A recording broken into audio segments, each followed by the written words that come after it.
But what I'll try to explain to you is actually the navigation system that May-Britt and Edvard and also this John O'Keefe guy, they revealed, how is that actually linked to memory? Because it's not perhaps intuitive to you how navigation and memory are linked, but if you remember, you will remember this event, it's very hard for you to actually not think about the location of where that happened. And the memory center of the brain is actually this hippocampus, deep inside our brain. And we know that that's important for memory because if you have damage to this structure, you will not any longer be able to form new memories. And what the hippocampus does is that it receives information from all sensory modalities, and it actually associates this into complex memories, which composed of the what happened, where it happened, and when it happened. And it is this where component that then May-Britt and Edvard and I was studying so much. And we know this from, say, also from studies in rodents, that if you have damage to the hippocampus, the rodents are not able to solve these spatial memory tasks. And also, like in humans, if you have a stroke patients, like these taxi drivers in London, who had underwent stroke, they had a damage to their hippocampus, and they were not able anymore to remember the path from A to B, although they were, of course, genius to this during their work age. And what John O'Keefe did then was to try to understand what happens in the neurons in these structures. What is the mechanisms underlying this computation that we see? And you could actually implant or have an electrode very close to a neuron, and that electrode would pick up the electrical signals that these neurons emit. And this is kind of the language of the brain, is these electrical signals.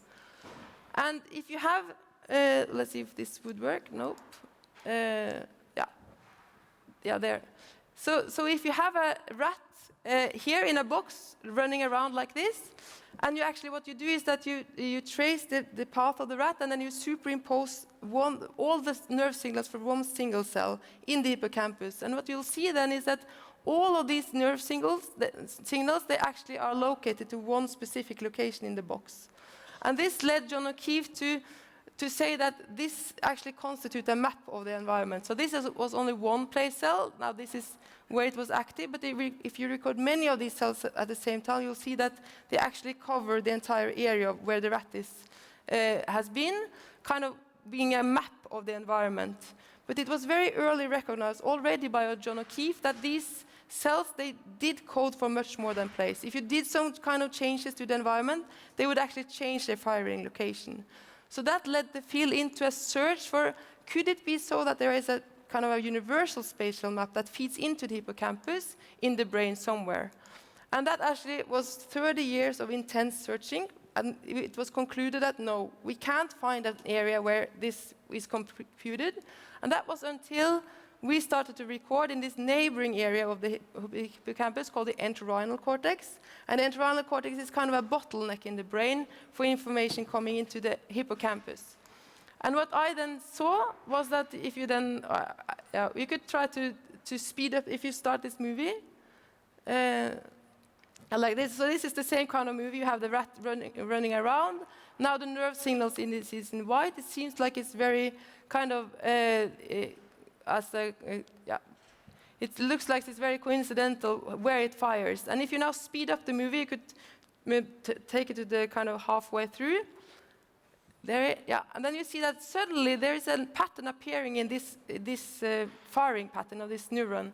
Now you see it is not very coincidental anymore. It's actually a very repetitive pattern of firing fields. And as you see, the rat is running in all kinds of directions, but still the firing of the neuron is very located to a very specific pattern. And as you see, it's very regular, and if you actually look at this kind of activity map or a color-coded map, you'll see that there are bumps of activity, and if you start to measure the distance between these fields, you see that it's actually equilateral triangle. And that's why we call them grid cells. And now you have to remember that this is now a map generated deep inside the brain. It's not a mere reflection of your sensory input. It's kind of generated deep inside the brain. And this is what May-Britt and Edvard got their Nobel Prize for the discovery of these grid cells, as was introduced or said in the introduction. And what we believe now is that the hippocampus, what it does is that it uses this spatial information from the grid cells associated with all these different sensory modalities and actually are able to form these complex memories, or perhaps that is encoded in this place cells. So now you could actually ask, well, the Nobel Prize is handed out. We know we have solved kind of this GPS of the brain. Is there any more to study? But actually, that is kind of where it all starts. As also, like Alan also pointed out, now we have the tools to go one step forward. And that is the studies that I described is completely descriptive. We don't understand how are new memories formed, how are they stored, how is the brain able to store memories for decades, but at the same time be so malleable that you're able to form new memories instantly. These are novel questions or grand challenges in the field. It has been there for decades, but now we could actually start to address this. And so I'll just go briefly into the last part. How is the brain able to store long-term memories, remote memories? You could remember things from your childhood. How is the brain able to do that? And in order to kind of like intuitive, you need some kind of stable structures. And so then we are actually studying some of the most stable proteins in the brain and wrapping the neurons. In the back, you may not see it, but it's located in green here. And you see these holes in the structure. That is actually where these synapses that Alan talked about, the connection between neurons. So we believe that what they do is actually they stabilize these synaptic connections, and they are most likely involved in limited the adult brain plasticity. Because as you know, children learn much faster than we do. Their brains are also reorganizing much more than our brains. We have a very limited plasticity in our brains. And then we ask, could this actually then be a framework for storage of long-term memory? And in order to study this, we need kind of a system that is, you need to have a system where you could have induced memories very easily, and they need to be very robust and long-lasting. And for this, we're actually studying fear memories, because fear is something that is very easily learned, and you could remember it for decades. Also in humans, you could have lifelong fear memories. So they are dependent on these very old, evolutionary old subcortical structures for their encoding. But what we believe is that they actually now are moved out to this huge cortex, where they are stored for for decades. And that is what we are studying. We are also studying how they are also emerge with the techniques that Alan also showed. But today I'll just focus on the storage part. And then we could say, what happens then if you disintegrate these very stable proteins in the brain, stabilizes the connection? What happens then to these remote memories? That is kind of the question for today. And to study that, we have the rat in a box like this. It's nothing special about the box. It walks around there. But then we train the animal to associate a light stimuli, a light blink, to a very mild foot shock. And this really scares the hell out of the rat. It's actually so weak that you could hardly feel the shock, but the rat becomes extremely scared. And if you test the rat only with a long light blink for a month later, it will be extremely scared. So it remembers this association. So now we have a system that we could very easily kind of test this kind of long-term memories. And then we will try to remove then this perineuronal nest, this structure, only in the part of the brain that actually processes this visual information about the light blink. So what happens is that first, as I said, the animal just walks there. He's not scared at all. This is shown here, the time that we just monitor, how much of the time is the animal scared. Here are two groups. One is a control group, and one is where we have removed these structures in this tiny bit of the cortex of the rat. And if we test the rat then after a month, you see that this control group, they actually remember very well. So 50% of the time they are just sitting still in response to the light. They are very scared of the light. If you now test the ones that have removed these nets, you actually see that they don't remember that task at all. That memory was actually erased. They can't recall that memory again. And this is the first indication that how the brain may be able to kind of store long-term memories in the cortex in this way. So But this is also kind of descriptive. So now it's kind of to come to the next stage, which I won't show experiments on that today, but it's more kind of for a discussion, and that is how should we now solve these grand challenges? Also, like Alan says, how should we understand, or how could we understand this, how these neurons and all these glial cells, how do they interact? Also, what is the mechanism, real mechanism for this long-term memory storage, and also the brain plasticity? And we have tools, like Alan says, we could actually go in, we could investigate all of these levels. We have tools now, genius tools that we could investigate all of these levels. But the problem is, of course, then you have extremely complex data. You could record from more and more neurons at the same time, combine it to the optogenetics, manipulate everything that you want. And then that means that the data that you'll have is extremely complex. They are huge. You need to handle them. And also, there will never be an equipment that could allow me to kind of record all these processes at the same time. That's what I really want to do. It will never happen. So that means that kind of even so complex experiments I could do, it's always be only a glimpse of what's actually happening. So that means that experiments alone come short, and also that we need to do more transdisciplinary research. And that's what was introduced. We are now having kind of this research initiative where we actually combined experimental research with more computational mathematics, and also to use this huge and immense development in computational power that is in computer science. And now the next that we actually do, we use this platform to ask if could we actually use this kind of multidisciplinary platform in order to understand disease mechanisms. Because as you all know, brain diseases are an immense societal changes challenge. It will only increase with the kind of aging population. But the problem is that we actually know very little about the disease mechanisms. And that also means that the treatments that we could actually present to the patients are often very inefficient. So we were now very lucky last week, or 2 weeks ago now, that we were actually got the trust from the Research Council to use this approach and to try to investigate disease mechanism in biotechnology, combining these computational tools. And our idea is that we know a lot about now the gene variants that actually may relate to disease. And we have the clinical findings, but there is a huge gap here. What actually is the mechanisms from the gene variants that we see to the clinical findings that we do see? And these different stages are extremely difficult. It will most likely not be possible either to work it out in the humans. And for this, we propose that you could use animal models to understand and investigate these mechanisms at all levels, and then also use these mathematical models in order to kind of link these different scales. And we believe that this will lead to understanding of the healthy brain and also disease mechanisms, hopefully also reveal new drug targets, and then in the long run, but that's kind of far away, also to lead to better treatments. That is what we think. And I think that also what I do is it's just basic research. Also what May-Britt and Edvard did.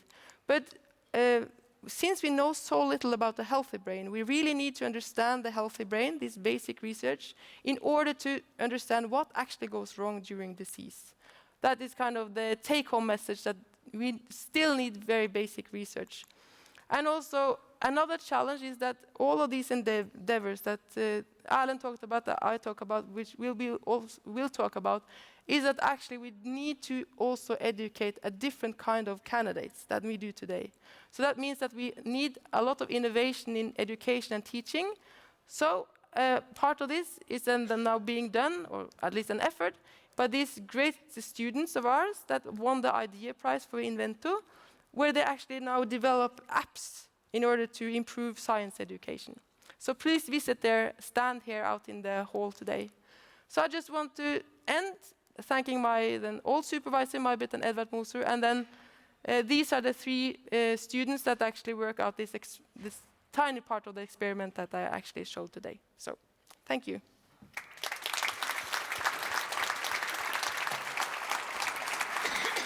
Thank you, Marianne. Please, panel, what are your reactions? Very cool. You started your presentation by saying that you haven't got any idea of what memories actually are, but could you please make a try? I think that memories are a lot of things. So the kind of memories where the hippocampus, its memory structures are involved in, that's the episodic memories. Yeah.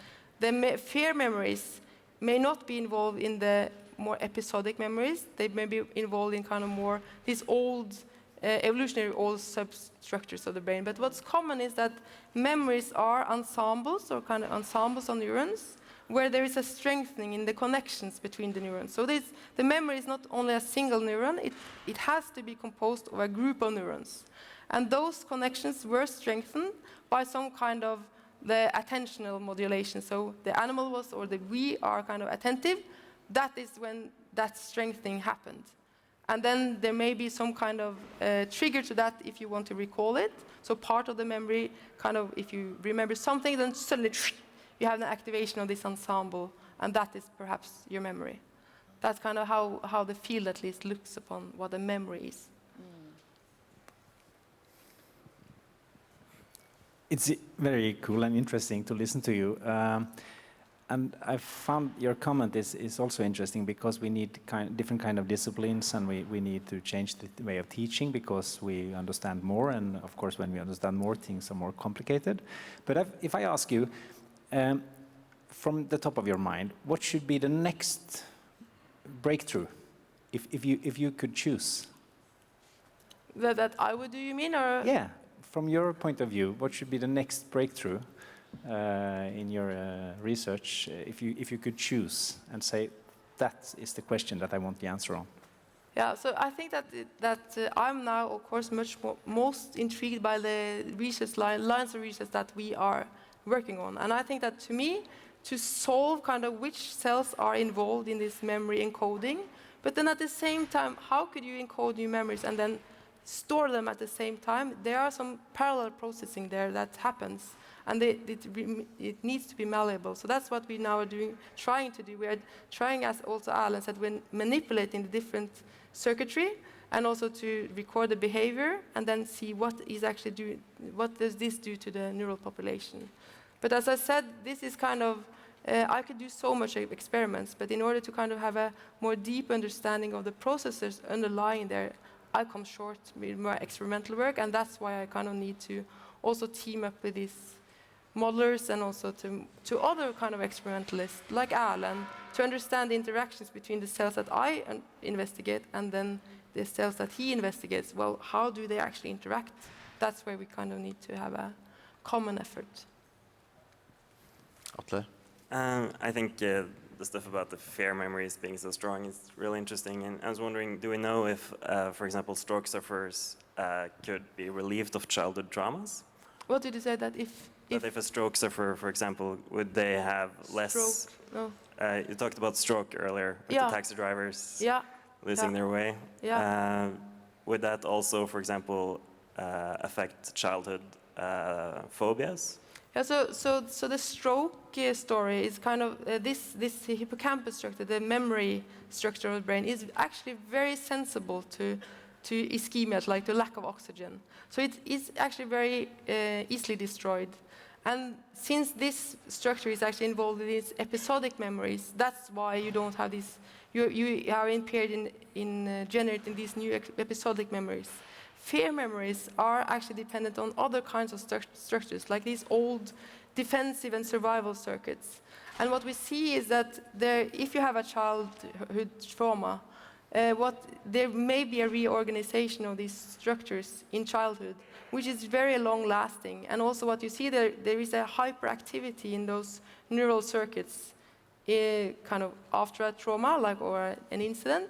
And maybe that is also so long-lasting that it's maybe developing into anxiety disorders and other kinds of more depression and things. That's kind of how the field is now looking upon the kind of these more depression, anxiety, that they actually depend on these more subcortical areas. And you could say, okay, if you lesion that area with a stroke, well, then you would most likely erase those memories. But these are also involved in so many other kind of behavioral or cognitive tasks that it's not only that trauma that you would erase, it's a lot of other kind of cognitive functions that you also will erase. So then that would be a very serious yeah. trauma. Yeah. Okay. Thank you very much.